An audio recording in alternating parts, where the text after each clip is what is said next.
What's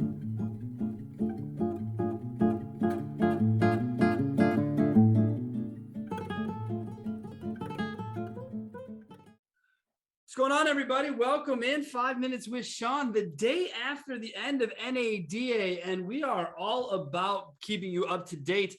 So I went ahead and I found, I'd say probably the best correspondent I could think of to have someone give me the true vibe, the honest feedback, the what's happening in Las Vegas, because she's been there 6 days, according to her, which, as I told her, is about 5 hours, 22 or 5 days, 22 hours longer than I could be there. So we commend her for this. Laurie, how are you today?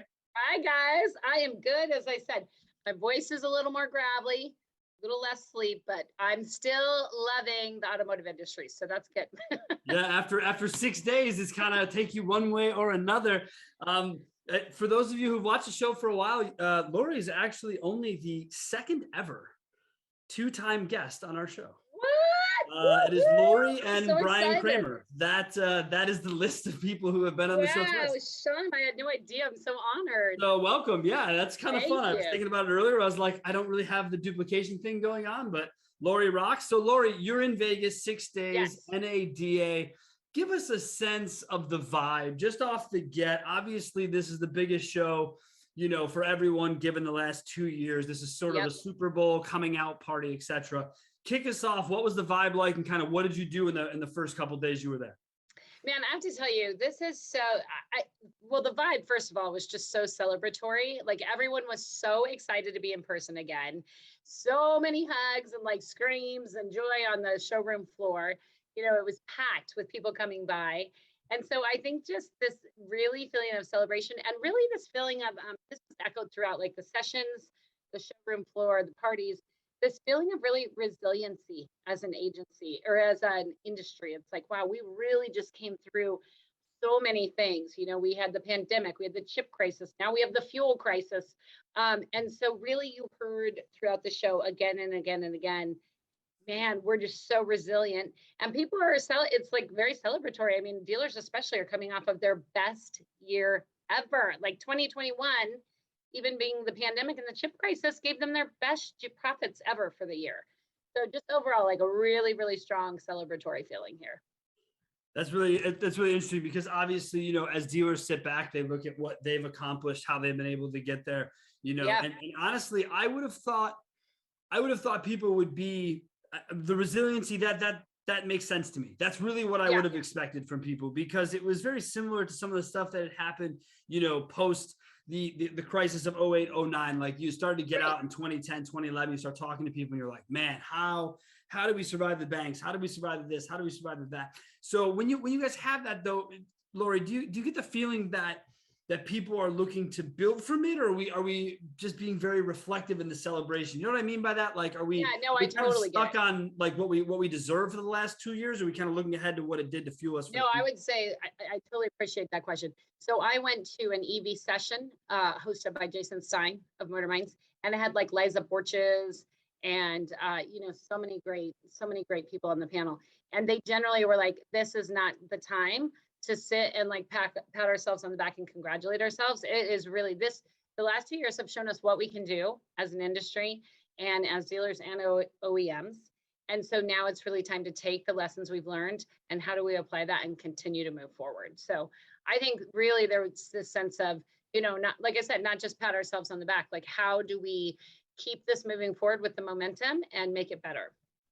You bring up the OEM, and obviously they always have a fairly, you know, decent showing at these events. Yeah. And so what did you get anything? I mean, there's been a lot of news lately, right? About the franchise model and this and that, the Ford breakout. If you're in an EV discussion, I don't know if that came out about breaking out franchises and, you know, how are they going to do it? I mean, it did. That was like a theme throughout. It's so a thing. What's the vibe there? What's the feeling of the future relationship of these two entities? You know, it's cool. More so than ever before, what I'm hearing is dealers and the OEMs saying, we need to work together. Like, there's just no real future for us unless we work together. And so you're definitely hearing that a lot more from the dealer side, because the dealerships are saying like these programs and these heavy-handed tactics and telling us who and what we can use and what technology and who owns the data. That all needs to go away. So I think there's a plea from the dealer side to work more collaboratively with the dealerships. But I did hear that. I was in a couple sessions, like Automotive News had a retail forum. Like I said, there were a bunch of NADA sessions. I think the OEMs are also coming around to the realization that they're going to have to work with these dealers to make it work. I mean, I was talking to Lou Eklund, who's also of Motor Minds. He's their digital retailing person, and he was saying that like the new digital retailing, we're looking at digital retailing, most of us, right, as like how do we make it seamless for the customer? He said, no, the true evolution of digital retailing is people are going to start doing build to order, because what's shown us from the last couple of years is they are willing to wait for the cars. If you're getting them build to order customized cars. And so that's really just an example, coming back to your question, of a way that manufacturers are going to have to collaborate with the dealerships, because the dealers are the ones who are getting what these people want to order, and they're delivering it, and they're the ones answering for the delivery. So I think there's really this feeling of, like I said, I felt more from the dealer right now than the OEM, but this feeling of it is time to work together if we're going to move forward in this space. And obviously they're all in early adoption right now, right? So Yes. when you deal with OEMs, you know, in the part of the process, you've got Ford trying to do it like Domino's, right? So they want to show you where your F-150 is. Did it do this? Did it do that? The problem is as soon as it hits the shipping memo, it no longer becomes Ford's problem, right? Right. And we've got some horror stories already about this whole thing. And this is why I stress to OEMs that, like, and I'm glad that's the vibe you're hearing, is that they do need the dealers. Okay. These are mass production people. They cannot go into business long-term with their business models and be niche makers. It doesn't make any sense for them. It couldn't certainly pencil. But for us, the dealers, for me, what I see is dealers saying, you know what, the balance is shifted. The dealer, I guess, the point, Laurie, is the dealer has more power in both relationship with consumer and OEM than I think they've ever had before. Is that fair? I think that's fair. And I think the things that we're looking at for the future. So the other theme that we're hearing a lot about at the show is meet the customer where they are, right? Whether it's in the purchase process, whether it's on the showroom floor, whether they're in, looking online research stage. And so really, if we're truly going to meet the customer where they are and create the seamless process, that the dealership knows better than anyone where that customer is and where they're coming in on the process, what they know, what research they've done, what the features and models they want. And so really, they do hold all of the power in that consumer journey. And so I think there's been kind of this interesting interplay between OEMs trying to take over that and introduce their own digital retailing platforms and kind of take over the data. But I think there's this growing realization that they really need the dealers in order to make this work. They're both going to have to work together in order to make this work. I mean, look, you're talking to someone who is not a fan. So of that relationship, or them getting involved in any of the oversight or having digital retail tools, I think it's hard enough to make cars than it is to market them and make sure they get dispersed correctly. So for me, again, these are all wonderful things we're hearing. These are things I've been pushing on for a decade, and I want to see this. So I'm happy. I think the chip shortage really showed everyone that if we all work together, everyone can be extremely profitable. But we got to work together. We have to collaborate. We have to work together on it. Now, when we speak about profitability right now, obviously the next hottest term, and I wonder how it gets discussed on the places like this, is charging people above MSRP. So I have to tell you, Sean, that's so funny. I feel the same way. That was completely not discussed at the show. Or at least any of the sessions. That's really weird. Okay. At least none of the sessions I was a part of or conversations I had, that was just kind of glossed over, right? Like they're like, well, let's just not even talk about that. That's what I expected, Laurie. So I'm glad. And again, I take you as someone who's I see you all over the place, right? So I know you have people in all circles. You sort of run in multiple circles. So if it didn't come up in any of your overlapping circles, I'm going to assume if it was talked about, it was like very quietly with a look here and a look here. And it was very purposely, completely left out of the discussion. So thank you for the record year high five. Don't worry about how I got there, right? Like I'm okay. All right. I think the only mention I heard of it whisper of that was someone on stage, and I can't remember who, just saying, let's be very careful with the way we've treated our consumers, our customers over the last year, because if you're telling someone, if you're charging someone $7,000 over sticker right now, guess what? The good times aren't going to last forever, and they're going to remember that when they come back to buy a car. Yeah, no, Laurie, it's the only thing I've never well, it's one of the many things I've never understood about the car business, was that this concept of making so much money the first time. Yeah. When the person came Yep. back, you look like a complete ass. Yeah. Like there's just no way when you're just like, oh, sorry, can't trade you out of your car. And they're like, but you Yep. put me in the car, you know? And so immediately there's a distrust and a dishonor, you know, the dishonor that's been served to people. So, all right, let's assume okay. I knew that wasn't going to happen. So Yeah, I love it. I love that it was trust- a question. The funny thing about that is though, it's the question on everyone's mind and it's the one question that didn't get asked. Yeah, it's another reason I don't go to these things because I probably wouldn't be talking about anything else. So You'd be like holding up your hand, like, I yeah, have a question. yeah, I have a question. Excuse me, about the over MSRP part. Anybody? No, they'd Right. never calling me anyway. No one, so. crickets. Okay. Yeah, no one on it. So when you're there and you've got, obviously it's been, like we said, it's been a while. Everybody's excited. Everybody's in the vibe. Yeah. But now you've been here 6 days. 6 long days. Yes. Yeah, long days. So how did you manage? I'm interested to know, how did you manage your day? Like what kind of a schedule did you try to adhere to? Did you have a certain number on the floor? Were you in meetings? Yeah. Were you kind of like, what does a day in Laurie look like of a 6-day trip to Vegas? I love this. This is a great question because, and it's different for everyone. My day looks a little different than most people. I had a lot of networking breakfasts, lunches. Really in PR, our day begins at the happy hours and the parties. So I was, last night, I think I went to 4 different parties in a row. It was like, boom, boom, boom, boom, boom. But that's where a bunch of my referrals come from. So everyone, when I say that's like, oh yeah, your job's the parties. But, it truly is like where I'll meet someone that we're currently working with or we've worked with before who say, oh, you have to meet Laurie Halter. She does PR. Come over here. Let me introduce you. So for us, it's really those introductions. And then during the day, it's kind of, for me, it's just kind of like a hodgepodge of, client interviews, because we had a ton of clients here, going to our client speaking session, because we were lucky enough to have quite a few speaking spots for all of our clients. So I know I saw that impressive list you put out maybe on Friday it was, or Thursday it was like, damn, look at Laurie just it was crazy. Oh my God. Now, is that how they all got to speak there, is because of you? Like now I'm trying to figure out how this all comes together. Of course, Sean. No, I will say, Jason Stein is a force in and of himself. So everyone wants Jason Stein from automotive. So I would love to take credit for that. But no, I mean, it's funny. People were calling me before NADA, and I just got to the point where if you weren't a client, and I had to apologize to a couple of people at this show, because if you were not a client in the weeks leading up to NADA of ours, you did not get a return phone call. You did not get a return text or email, because the truth is we were putting out press releases. We were, figuring out the pitches. We were getting them ready for the speaking engagement. So it really is kind of our Super Bowl. It was like leading up to our Super Bowl. Yeah. And I think it's funny. People assume that you go to parties all day. So you show up to every party, you have like 6 shots and you walk into the next one, Exactly. And it's like, no, when you party hop, you have like one that just lasts you the whole time. Oh, 100%. You have to be very strategic. Listen, guys, we got to be very strategic about the party hopping.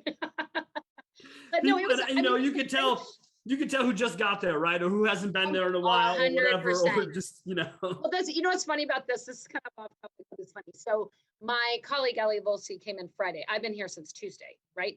So she comes in Friday and she's raring to go because it's like her first day of Vegas. I'm like, oh crap. All I want to do is go to like a quiet dinner somewhere in a corner, but she's ready to roll. Yeah. And so she actually told me last night, I want to do dinner again. And she was like, okay, no. All of your business comes from the parties. We're going to go network at all of the parties. And I do have to say, I mean, hey, we were dancing on stage with Vanilla Ice at Digital Airstrike last night. So the parties were rocking. I'm also going to give a shout out to Lot Links because they held a fantastic party in Skyfall. If you guys haven't had a chance to go there, it was I'm going to say the wrong hotel, but Skyfall, Lot Links, amazing party. Fantastic. It overlooked the entire strip. It had like an outdoor balcony that overlooked the entire Vegas strip. So the parties were good. I mean, I saw the kickoff party, right? I mean, Jesus, in a football stadium, for goodness. Okay, but I have a little bit of a beef with the kickoff party. Uh-oh. Here's my beef with the kickoff party. All right. If you're a vendor at these shows, we're like lowest person on the ground, right? Like we don't get invited to any parties. No one wants us anywhere. Like, and a lot of the vendors, a lot of the booth people are the ones paying the fees. So if you were a vendor, if you were in allied industry, you had to pay $250 a ticket for that kickoff party. So dealers and members were free, but vendors who are paying the bills for NADA had to pay $250 per person. So I did not attend the kickoff party. But I do know some people who went. They said it was fun. Yeah, I got that. See, that's part of the whole. Yeah. It's Okay. hard for me. It's hard for me. Of course, it's Listen, hard for you. This is your people business. pay me to come to their parties, not the other way around. Yeah, this is your clients. This is why this is a problem, and this is part of a political thing that rubs me the wrong way. And I get the relationship between dealer and vendor. I've Yeah. been on both sides. I totally Yeah. understand it. I respect it. But to act like they're any different than the people who pay the freight for you to even be able to throw this extravagant event Correct. at a football stadium, something you would not have done just out of love without any cash. Correct. Yeah. Again, ticket, like, hey, you gave us a booth, like, here's 3 tickets, even if it's 3 or if it's 2. Yeah. Or, hey, it's just your CEO and his wife that there's 2 tickets, they can come to whatever. There Yeah. has to be an olive branch extended. That is not something that I'm a fan of. Well, I'll tell you the other thing that was very interesting is it was cut into 3 halls. So it's the West Hall, South Hall, and North Hall. I got to be honest, I never even made it to the South and North Hall. So apparently there were companies. I'm in PR. I should be looking at all the different companies, right? Apparently there were a lot of vendors, including, I believe, I may be wrong about this, but Paul Daly and Kyle, who were in the South Hall, who, like, the people I talked to didn't even realize there were 2 other halls until the last day of the show. So you've got a good chunk of the vendors at the show that weren't really being seen unless people had specific meetings with them and traveled that way to get there. Yeah, see, this happened to us many, many, many, many, many years ago with another one of the big Vegas events, not this one, but another one. And there was this whole new concept, hey, it's going to be a startup alley. You guys are going to get all this attention. You're going to be I remember that. Woohoo, you know what I mean? So I'm like, dude, we just started. This is a dope opportunity. Like, we got to go order stuff and blah, blah, blah, blah, blah, blah, blah. Put together all this shit. We show up. And there's not one piece of signage. There's not one sign of communication. This is like how I started off as an internet manager in the car business in some dingy ass closet where no one paid attention to me, which it was fine selling cars, but trying to promote your business, it is not. So you kind of come away a little like, what the F? So finally, halfway through the day, I walked up to one of the guys that were in charge. I said, man, what is up with this? You have no, he's like, well, it was kind of a last minute idea. Well, oh, no.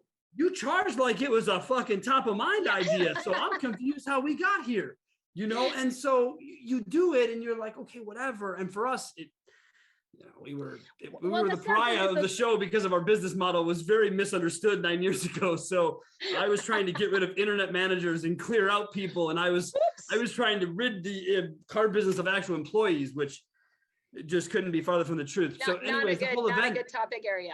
No, but we stuck with it for 4 more years solid. We hit all the events, but come 2018, 2019, we started looking at each other like, first of all, is this making any sense anymore for us to do this? And second of all, the vibe, the attitude of a show in 2019 was about as low as I've experienced. I saw people who I'd seen at shows for years that were drinking more excessively, that were just, there was just, you could just see that people had changed and evolved. It was kind of just hitting at ground zero. I think the pandemic in this way gave people a chance to recharge. That's what it looked like, Laurie. Is that kind of like, again, is that the vibe you got, was like the revival of the show? I totally agree. Like, I think it was so fun and all the events were still so fun. The parties were great, but there was a little bit of, I don't want to say subdued because that's not the right word. I think there was a sense of not taking it for granted. Right? There was this sense of like appreciation for what we got to do, and appreciation for the vendors who put on the events, and appreciation for the people who were at the booths, So I think, there was just generally this overall feeling of gratitude, I think, which was really nice to see. Well, that is awesome. And I know you got to meet a lot of people in person. Yes. That you've been made friends with, as you stated, over the years here on LinkedIn, et cetera, since everything began. Tell me give me like 2 of the favorites that stand out to you, people you met in person first time that you were like, well, okay, I know, like cool. top for me, David Long. David, I'm so sorry. You're going to laugh if you're watching this. I actually had to push my lunch with David Long. So then I was like, oh my gosh, David, I'm so sorry, because I was so scattered this show. We had so much going on that I had missed a women's lunch the day before, thinking it was Saturday, and it was I don't even know my days. Thinking it was Friday, the lunch was actually Saturday, and my lunch with Peter had been Saturday, or David. So I said, David, I'm so sorry. And then we just happened to meet up and cross each other on the showroom floor. And we just gave each other the biggest hug. We talked for about 5 minutes. But David is just as warm, inspiring, and amazing in person as he is. And for those of you who might not know because you're living under a rock, David Long does the Pandemic of Positivity. He's also the head of, what group is he the head of? Sean, do you remember? I don't know. Head of a I do dealer. not. I do not. I know that he does a lot of work out there with Paul and those Yes. guys. I know there's a big announcement Yes. with all of their dealings and the dealer run sort of deal going on out there. Yeah. So I would say him for sure. And then also just like Kirsten Van Bush of Experian. So I had the privilege to interview her for a podcast, and she was just so warm, so lovely. She's been in the industry for 20 years. She's just every part of what makes automotive good. So those two are just like some of my faves for sure, but so many. You know what else was so great about the Sean? There were so many get together, not association or group related things for women. There were so many like fun happy hours and like dinners and like, let's all as women in the industry get together and rah rah. And that was awesome. That was awesome to see. Yeah. That's a new part that I definitely had not seen. Obviously, it would fly under my radar as a guy. But I try to be connected. I try to support the cause. And I definitely say that there was not 3 years ago at a show in 2019, there was nothing like that.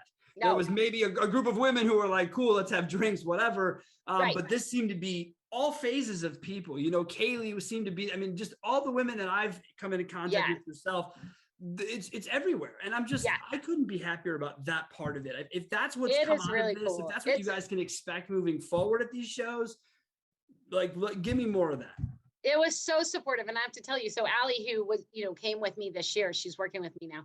She had actually taken a hiatus from auto. She worked about, I would say, about 10 years ago. I think she said it's been 10 years since she came to an NADA. So, she looked around, she's like, well, some things are exactly the same. Some things haven't changed a bit. But she said, but the level of support and inclusivity for women and just like the level of being, I don't know, women supporting each other in a positive way. She just said that is a huge change. So she had the perspective of like being out for 10 years. This was her first NADA. And she just said, diversity, she's like, we're still not anywhere near as diverse as we should be. But as far as women supporting women, she just thought that was a really welcome and beautiful change. Well, that makes me happy to hear. And you can tell from pictures that some things never change, okay? Regardless of what happens. People can do whatever they want, can take whatever picture of whatever angle they want, but there is a lot of sitting around in booths sending out out of office replies when you could be working. So that gets me. You're correct. But I will tell you along those lines, Erica Tiffany Wells was here. She was on an automotive news retail forum. That girl was ripping it up everywhere I went. Erica was like, just, spreading her magic. And same with Carrie Wise. The WOCAN women won the Vanguard Award at the AWAs. And the Vanguard Award is for the most impactful, influential group. So it's really wonderful to see groups like that getting their due, finally, getting the support they deserve. 100%. That is a great positive note for us to sort of wrap this up. Laurie, as we get going, I know you have to get going and finally get yourself back to Oregon where you belong. I'm finally going to the airport. Yes, out of Vegas. Leave us with your thought, your takeaway from NADA this year.